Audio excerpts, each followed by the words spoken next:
Alors, nous sommes aujourd'hui le 4 août 2015 et je tiens à rendre grâce et gloire à Dieu qui, je vous le témoigne régulièrement et je le fais vraiment dans la dynamique d'aider, d'encourager tous ceux qui, chrétiens ou pas d'ailleurs, recherchent la face de Dieu et cherchent à entendre sa voix, à avoir une direction de lui et se disent mais c'est bizarre, je n'arrive pas à communiquer avec Dieu, je n'arrive pas à entendre la voix de Dieu.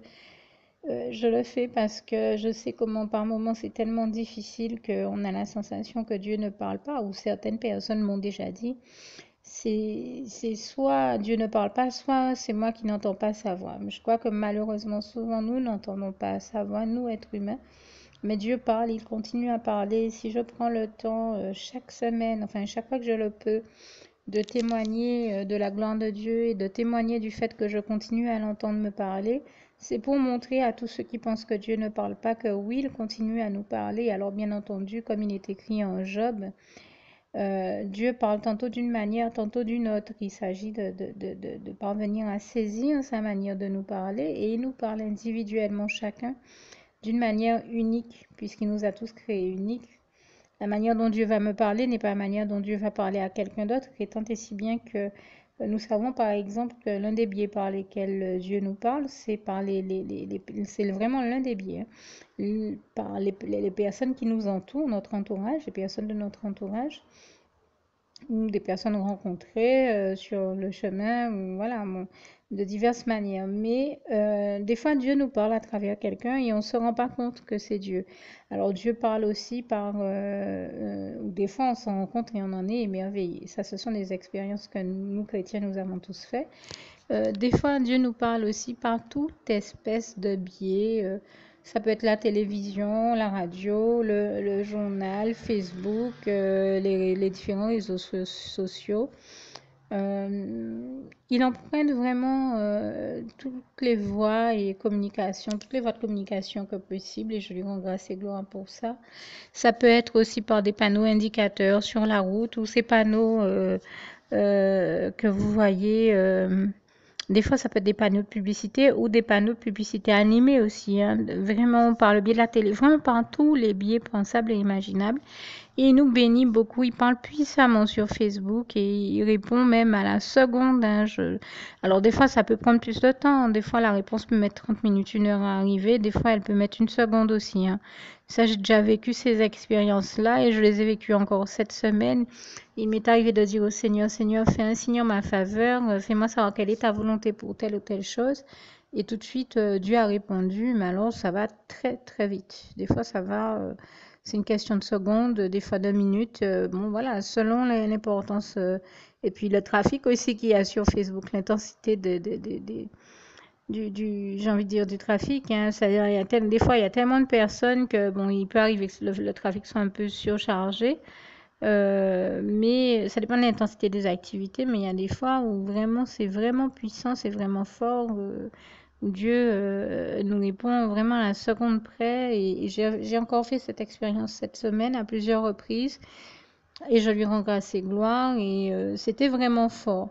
Pour donner un exemple, déjà je commence par rendre grâce et gloire à Dieu, à Jésus, à son Saint-Esprit, à Dieu qui m'a parlé puissamment par la voix de son Saint-Esprit.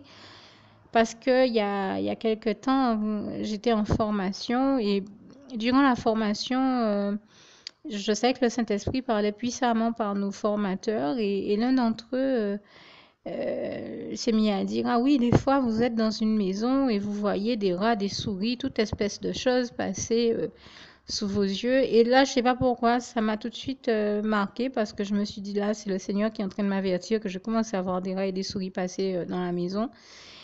Et je le dis encore une fois ici, haut et fort, quand Dieu nous parle, nous voyons tout ce que Dieu dit, tout ce dont Dieu nous avertit, toujours se réaliser. Et je lui rends grâce et gloire. Malheureusement, que ce soit agréable ou pas, il cherche à nous avertir de certaines réalités, précisément pour nous éviter le choc de certains éléments désagréables de la réalité aussi. Alors, bien sûr, il nous avertit de choses très agréables, mais Dieu n'est pas là pour nous dire que des choses agréables. Il est là pour nous. Il nous aime, c'est un père aimant. Quand il nous avertit de certaines choses, c'est précisément, surtout quand c'est désagréable, c'est précisément parce qu'il nous aime et qu'il veut nous en protéger. et toute la gloire lui en revient. Donc il s'agit de le remercier, de l'en glorifier, ce que je fais ici. Parce que je peux vous dire que depuis, je me dis, mais il y a une faune et une flore dans cette maison, c'est tout bonnement incroyable. Entre les mabouillas qui se font la cour et c'est vraiment hilarant. En effet, les souris, les rats et tout ce que je vois passer, c'est incroyable, mais vrai. Bon, par ailleurs, il faut savoir que bon, le quartier où j'habite est un quartier assez résidentiel, mais qui a été construit sur un ancien champ de canne où il y avait beaucoup de rats qui passaient. Et c'est pour ça que dans le quartier, on n'a jamais réussi à s'en débarrasser vraiment. Je sais que ça a été débattu en comité de quartier, mais donc on a déjà eu l'occasion de faire intervenir les dératiseurs et d'autres sociétés à cet effet, mais comment vous dire ça? J'ai presque envie de dire cyclique, hein. Certainement, les rats ont pris cette habitude de venir à certaines périodes, comme ils venaient avant dans les champs de canne. Résultat, par moment, on se les farcit. Des fois, on peut rester une année sans nécessairement les entendre, mais à un moment ou à un autre de l'année, vous les entendrez toujours. Et c'est ce qui se passe ces jours-ci. Nous avons été étonnés d'entendre un vacarme pas possible sur le toit et bon, on comprend que certainement ils s'amusent à faire des courses-poursuites sur le toit, quelque chose de ce genre-là entre eux. Et c'est comment expliquer ça? Notre toit, notre maison est très bien construite puisque nous avons eu le passage de divers cyclones et c'était la seule maison du quartier qui restait toujours debout, dont la toiture ne s'en est pas allée. Je veux dire, en tout cas, c'était celle qui avait, quand je dis qu'il restait debout, les autres ne se sont pas effondrés, mais ont eu beaucoup de dégâts. Et je me rappelle du voisin en face, il a fallu refaire la toiture, comme dans diverses autres maisons du quartier. La nôtre est vraiment la seule qui n'a pas perdu. Et j'ai envie de dire, le Seigneur nous en avait averti. Là aussi, je pense que le Seigneur m'avait parlé par la voix de son Saint-Esprit. En tout cas, moi, je me rappelle que pendant le passage du cyclone, j'étais totalement sereine parce que je m'attendais à ce que la maison qui venait de nous être livrée après sa construction et qui avait le fait que le cyclone passe tout juste au moment où on nous la livrait avait inquiété beaucoup de personnes parce qu'on se disait oui, la maison vient à peine d'être construite, est-ce qu'elle va tenir bon? Moi, Dieu m'avait rempli de sa paix et m'avait fait comprendre par la voix de son Saint-Esprit et la preuve encore que Dieu parle puissamment et toute la gloire lui en revient, que la maison allait tenir bon. Et en effet, je crois que j'avais dit, le Saint-Esprit très certainement avait dit à travers moi, j'étais plus jeune à l'époque, mais le Saint-Esprit parlait déjà à travers moi, comme il parle à travers chacun de nous, enfin en tout cas ceux pour qui il le souhaite. Il avait dit qu'on n'aurait même pas je sais plus comment, c'était quoi l'expression, mais c'était genre pas même une vis de partie ou une tôle de partie. Et c'est vrai qu'il n'y a pas eu un clou, une vis, une tôle de partie. Notre maison était intacte. Et je rends grâce et gloire à Dieu que je remercie et glorifie ici aussi pour avoir étendu la main sur cette maison, en effet, qui venait à peine d'être livrée, qui aurait très bien pu être totalement détruite si Dieu n'avait pas étendu sa main de manière à ce qu'elle ne soit pas détruite. Et il nous a grandement et glorieusement bénis de la sorte. Et toute la gloire en revient vraiment à Dieu, à Jésus, à son Saint-Esprit, que je remercie ici encore une fois. Et le Seigneur continue à nous bénir. Et donc, quand j'avais entendu, pour revenir à mon propos initial, lors de cette formation, mon formateur dire que, en clair, j'allais voir, enfin, je comprenais que c'était le Saint-Esprit qui m'avertissait que j'allais voir des souris, des rats et toute espèce de choses passer dans cette maison. Mais je peux vous dire que ces temps-ci, là, il y a une activité incroyable, mais vraie sur le toit, au point que, ben, par exemple, si quelqu'un dort chez moi, le bruit des rats en question va donner la sensation, je ne sais pas, d'être peut-être dans une maison hantée ou j'en sais rien. Ça peut faire peur. Il se trouve que moi, ça ne me fait pas peur. Et je sais que c'est le travail du diable pour essayer de faire peur à certaines personnes. Mais il se trouve que, bon, ça ne m'effraie pas. Mais je remercie Dieu qui m'avait averti que ça allait arriver. Et je lui rends grâce et gloire. Et ça démontre, vraiment toute la gloire, encore une fois, revient à Dieu, à Jésus, à son Saint-Esprit. Ça démontre vraiment à quel point Dieu nous parle puissamment. Et bien sûr, il nous parle sur des points encore plus importants que celui-là.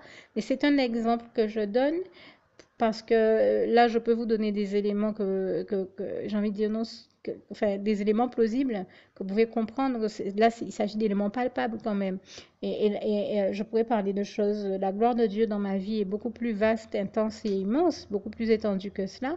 Mais je cite ici un exemple de choses que j'ai vécues qui me permet de corroborer la thèse que je défends ici. C'est-à-dire que quand je vous dis que Dieu nous parle puissamment par tous les biais de communication, tous les biais et voies de communication possibles et notamment par le biais de Facebook, non seulement le Seigneur m'avait déjà averti par la voix de son Saint-Esprit à travers mes formateurs, mais en plus, je crois que c'est il y a une semaine ou deux, je vais sur Facebook et c'était au moment où avaient commencé ces bruits et où les gens avaient commencé à faire leur vacarme sur le toit. Et ils sont, voilà, je veux dire, ils sont même pas sur le toit, vraiment, ils sont dans une espèce d'interstice. C'est-à-dire que je ne sais pas si c'est eux qui ont fait un trou ou pas, mais ils ont profité d'un trou dans lequel ils s'engouffrent, qui est entre le faux plafond et le toit. Et c'est là qu'ils font, alors là, ils font leur vie et on les entend faire leur dinette et leur vie le soir. Je dis ça pour rigoler.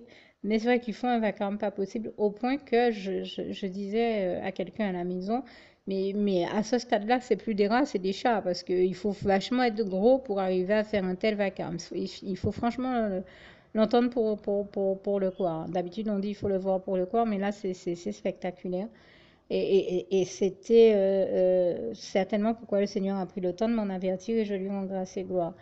Et le plus beau, eh bien, ça a été que le soir où ces rats ont commencé, je vous dis, il se trouve que par la grâce de Dieu, comme Dieu m'a averti, de manière générale, je rends grâce et gloire à Dieu. Il a fait que je n'ai peur ni des souris ni des rats. C'est franchement des bêtes qui me font pas peur.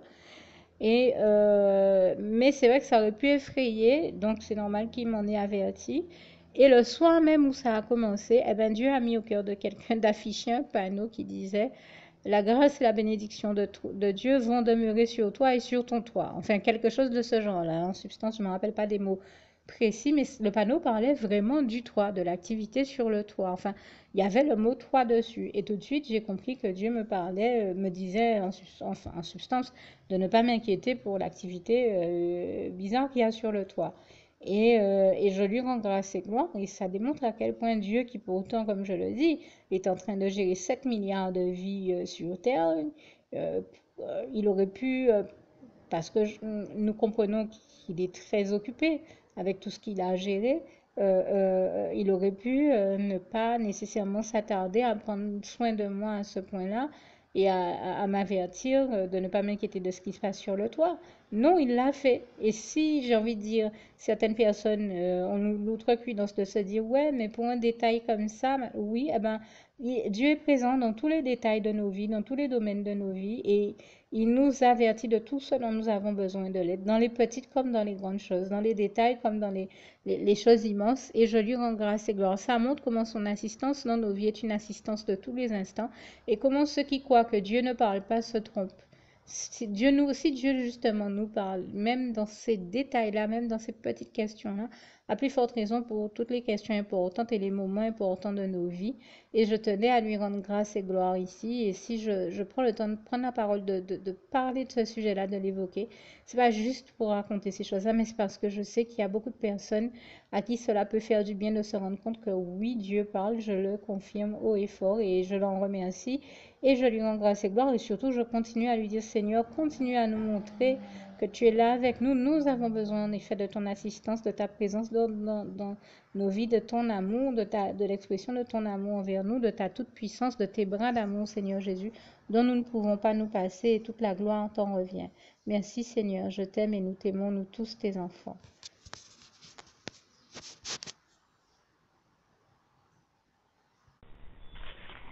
Juste une petite précision pour tous ceux qui ne sont pas encore, qui n'ont pas encore choisi la meilleure des options qui soit, qui est celle d'aller se placer, de faire le choix à soi-même, d'aller se placer dans les bras d'amour de Jésus-Christ, pour se mettre à l'abri de ce monde cruel. Eh bien, je partage avec vous la prière par le biais de laquelle on y accède. et commence par vous rappeler également ce passage de Jean 14, verset 6, où il est écrit que Jésus-Christ est le chemin, la vérité et la vie. Nul ne vient au Père, Dieu, sans passer par le Fils Jésus-Christ, bien sûr. Je le dis à ma manière, vous regarderez comme il est actuellement écrit dans vos Bibles là encore. Et donc, n'hésitez pas à ouvrir vos cœurs à Dieu, à Jésus, à son Saint-Esprit, à être sincère avec lui et à lui adresser la prière qui suit, à lui dire tout simplement, Éternel mon Dieu, Seigneur Jésus-Christ, moi, un tel, vous dites votre nom et votre prénom, je t'accepte aujourd'hui comme mon sauveur personnel, le seul maître et roi de ma vie. Je remets toute ma vie entre tes mains puisqu'elle t'appartient, Éternel mon Dieu, puisque tu l'as créée, cette vie. Donc tu en es donc le seul maître et propriétaire comme de tout ce qui existe dans tout l'univers. Je remets donc toute ma vie entre tes mains, je te la donne.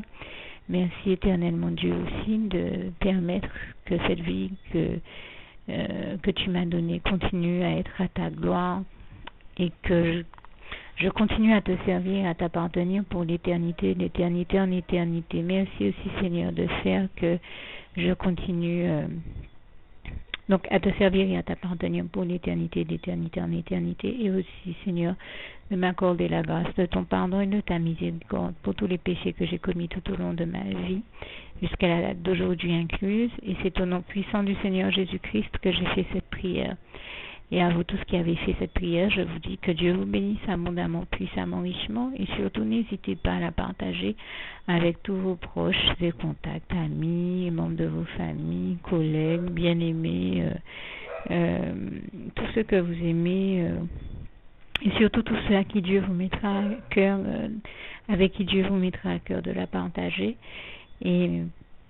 Et comme j'aime à le dire, si vous n'avez pas encore pris le temps de faire cette prière, comprenez bien que voilà, ça ne vous coûte rien de la faire, c'est gratuit, c'est indolore, et que voilà, vous n'êtes pas obligé de me croire, mais moi il m'est arrivé tout comme vous de devoir faire cette prière un jour dans ma vie, et quand on m'a proposé de la faire, je me suis dit, et si c'était vrai, et si c'était vraiment Dieu qui, par ce biais-là, m'appelait à lui et me demandait de lui donner ma vie, de l'accepter, c'était Jésus qui était en train de vraiment me tendre la main et qui était en train de me demander de l'accepter comme mon sauveur personnel, je ne pourrais pas passer à côté de l'occasion de lui dire oui, parce qu'il faut aussi que je reste ouvert ou ouverte à ce que Dieu peut avoir à me dire. Il faut que je garde mon cœur et mon intellect ouvert à ce que Dieu peut avoir à me dire. Donc je me suis dit, je ne peux pas courir le risque de passer à côté de mon éternité, de passer à côté des meilleures choses de la vie, surtout si le maître et créateur de la vie m'appelle et cherche à me sauver. Pour être sauvé, il faut bien que je lui dise oui, que je souhaite qu'il me sauve. Oui, Seigneur Jésus-Christ, je t'accepte comme mon sauveur personnel. Et c'est le sens de cette prière. Et comme je dis, elle ne nous coûte rien à faire. Et puis surtout, moi je vous dis, du jour où je l'ai faite, j'ai vu Jésus changer ma vie en mieux sur tous les plans. Et donc je crois que ça ne vous coûte rien, ça ne vous coûte rien vous non plus de la faire et puis d'expérimenter, de regarder comment les choses vont se dérouler dans votre vie, de regarder Jésus changer votre vie en mieux, à vous aussi. Et voilà, d'en faire l'expérience. Et pour en faire l'expérience, il faut commencer par faire cette prière. Donc si vous ne l'avez pas encore dite, réembobinez tout simplement cette vidéo ou ce document si vous préférez, réécoutez-le et dites avec moi la prière que vous m'avez entendu mentionner. Et n'oubliez surtout jamais que tout est possible à celui qui croit en Dieu, en Jésus-Christ et en son Saint-Esprit, comme il est écrit en Marc 9, verset 23, et que tout est possible à Dieu, comme il est écrit en Marc 10, verset 27. Que Dieu vous bénisse donc et à bientôt.